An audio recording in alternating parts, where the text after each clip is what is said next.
जो लोग दुनिया की जिंदगी और उसकी ज़ेब व ज़ीनत के तालिब हों, हम उनके अमाल का बदला उन्हें दुनिया ही में दे देते हैं और उसमें उनकी हक तलफी नहीं की जाती।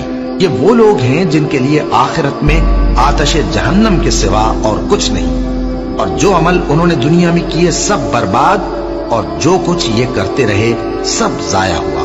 भला जो लोग अपने परवरदिगार की तरफ से दलील रोशन रखते हों और उनके साथ एक आसमानी गवाह भी उसकी जानिब से हो, और इससे पहले मूसा की किताब हो जो पेशवा और रहमत है, तो क्या वो कुरान पर ईमान नहीं लाएंगे?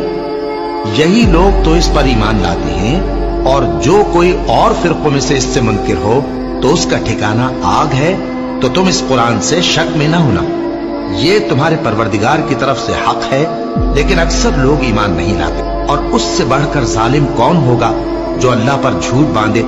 ऐसे लोग अपने रब के सामने पेश किए जाएंगे और गवाह कहेंगे कि यही लोग हैं जिन्होंने अपने परवरदिगार पर झूठ बोला था। सुन रखो कि जालिमों पर अल्लाह की लानत है।